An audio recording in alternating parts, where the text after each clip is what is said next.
At Bianchi Honda, we want to exceed your expectations for customer service. From our gorgeous showroom and accommodating staff to our extraordinary selection of Honda vehicles and industry-leading service department. Your vehicle should be the best choice for you, and you can find it here at Bianchi Honda. I'm Jason Perico, and I promise to always make it worth a visit.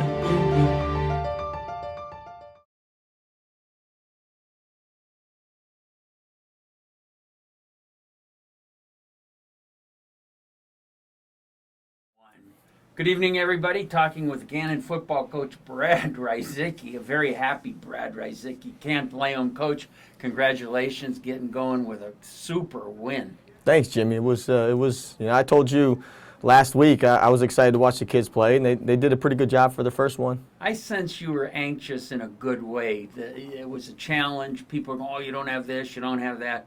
Coaches like that type of situation. I could see you were ready to answer the challenge. Yeah. I mean, you got everyone else telling them that they shouldn't be any good. You don't have to really motivate them yourself. But they came out and played well for the most part, and we'll see where we're at this week. But I was proud of them last Saturday. The thing I liked, I look at Southern Connecticut, almost a program like you're solid, good kids, well coached, and everything. So to have to go against a team like that in an opener where there are a lot of questions, legitimate questions. Man, I thought you guys really came through with flying colors. Yeah, if your most improvement comes from game 1 to game 2, so we're hoping that progression, which normally happens, works this weekend. But there's a ton of respect on our part for Tom Godick in Southern Connecticut. We knew that they were going to be well coached, and we talked about it last week. They had a lot of experience coming back, especially with the quarterback and the receiver you saw, number 3 on Saturday, who we thought last year was probably the best one we faced.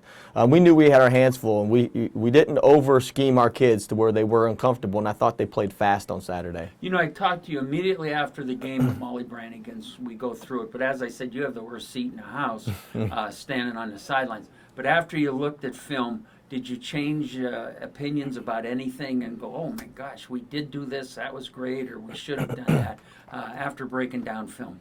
No, for the most part, I thought I saw what I saw on the sideline on Saturday. We still made our mistakes.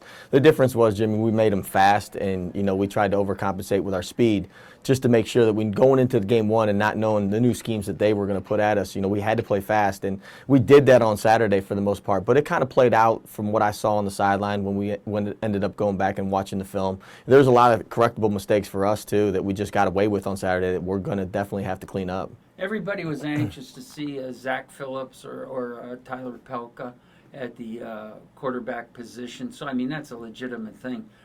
That was one question that so far is a big, big plus.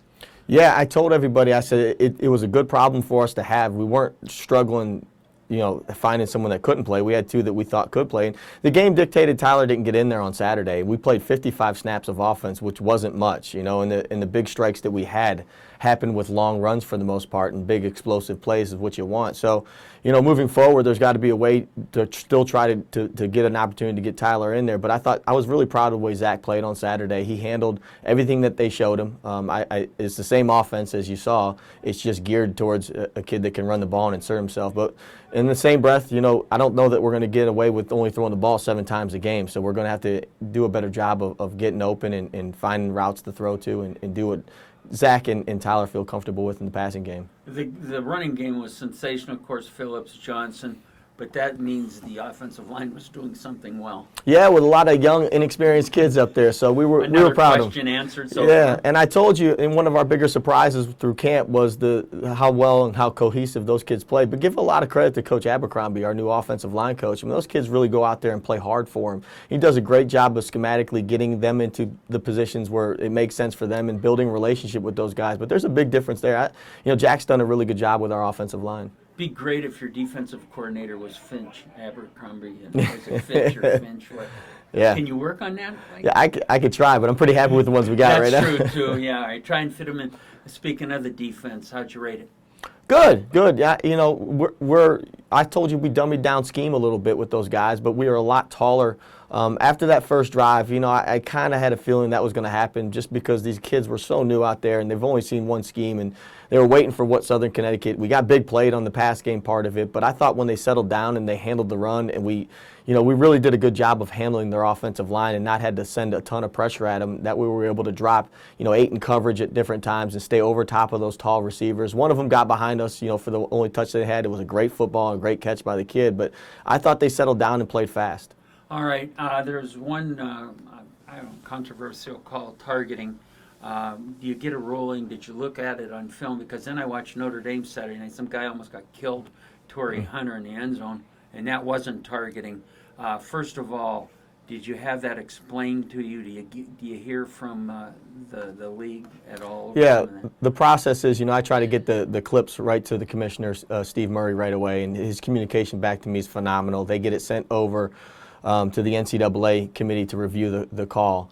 Because if it holds up and it stands, Nate Adams would be suspended for the first half of this game. But unanimously, the committee came back and said it wasn't targeting, there's no further suspension, and that basically it was, I guess the referees saw what they saw, but on film it showed much different. He didn't lead with the crown of helmet, it wasn't targeting, and he's fine. He's good to go for the Shippensburg game. I feel bad for him because he got a quarter taken away from him that he'll never get back. But, in the same breath, we won the game, we got out of there. He's able to go at Shippensburg. He'll be lined up there for us. Played a really good game. Speaking of Shippensburg, let's speak of Shippensburg.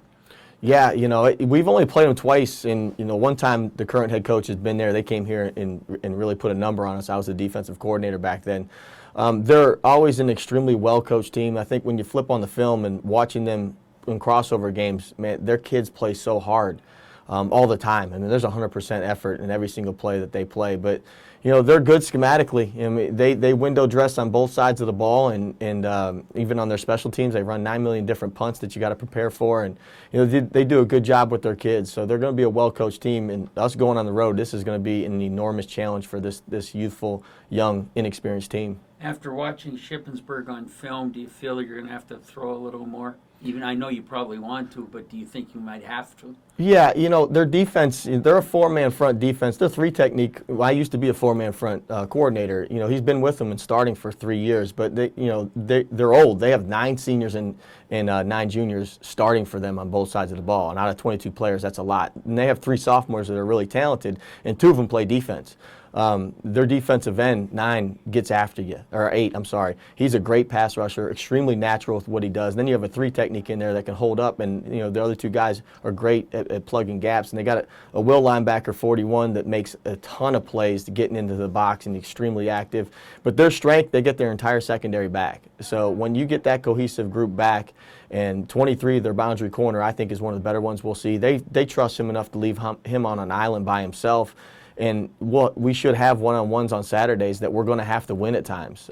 Sometimes they'll walk that backside linebacker out to help with the slants and those type of things, but most of the time they leave 23 by himself. And then the other corner, 24, started for 3 years for him. So they're really experienced. Their 2 safeties are back in the secondary. And the 2 hardest positions that you want experience and want to come back because they take the most coaching are your defensive secondary and your offensive line. So I think that's their biggest strength for them.